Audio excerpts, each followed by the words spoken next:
Hi there, Jason Arp again.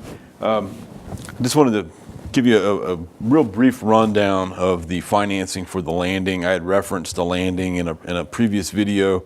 The landing, for those of you that don't know, is a project in which the City of Fort Wayne is working with a contractor or a developer to take a bunch of older buildings that are kind of across from where the county jail is and kind of between there and the courthouse.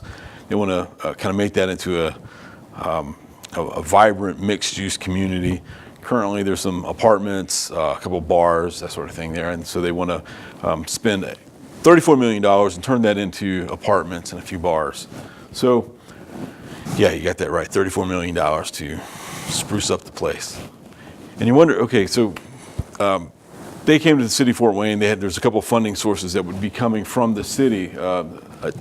TIF, that's a tax increment financing loan, a loan from the Legacy Fund. The City of Fort Wayne is using or distributes some funds that are given to us through grants through HUD. And it's called HANDS, which is Housing and Urban Development. And then we've got the Downtown Development Trust, which is an entity that was created by the what they call the CIB, the Community Investment Board, and through a grant from the Fort Wayne Community Foundation. They purchase all the land to begin with, and then they sell it to the developer. They're actually lending some money to the developer as well. And you see some of the other funding sources here. The senior mortgage on this property of this $4 million of funding through the senior mortgage, that's actually coming from a community development entity. That's a U.S. Treasury registered entity that deals in new market tax credits. So that's actually new market tax credits. Then you have the city's allocation of new market tax credits of $6.7 million, historic tax credits from the federal government of $4 million. Regional cities was a entity that the IEDC created through the state legislature a couple of years ago.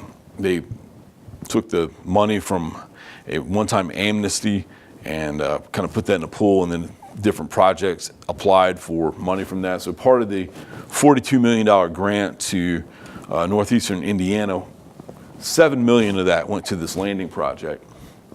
Anyway, so here's the different sources. One thing that I think you'll find particularly interesting is the equity. The equity that the firm put in is $3.25 million. All right, and then if we look at these funds, and you see I've got different color codes up here, but the blue are things that the developer said were private sources of funding.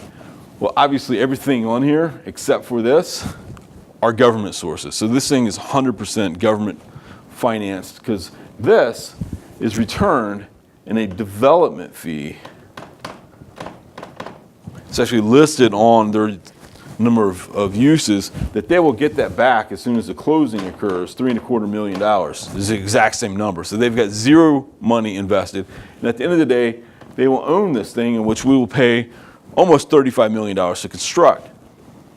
And one of the funny things about it is if you look at the expected revenues, which is the rents and other fees that the owners of these properties would own. So there'll be a mix of commercial real estate, residential real estate, and they'll have some other fee generating businesses.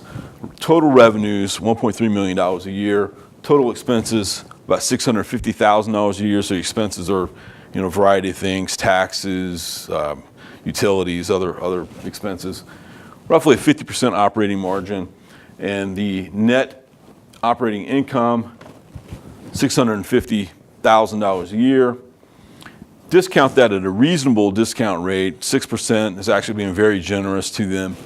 Comes up to a figure of $11 million of present value, total value of the project. That's what it's worth. If someone were to try to sell this thing on the open market, $11 million is about all that they would be able to expect to receive for it. So in other words, we are paying $35 million to build something that's worth $11 million, and these guys will get to own the entire thing with no money in the deal whatsoever. So we're paying 3 to 1. This is the same ratio that you saw for an even bigger project, the $440 million construction of the electric works. Hey, thanks for watching our videos. We'll be trying to make these as frequently as once a week. Subscribe to get a notification when new videos show up if you're watching on YouTube. Thanks. Have a nice day.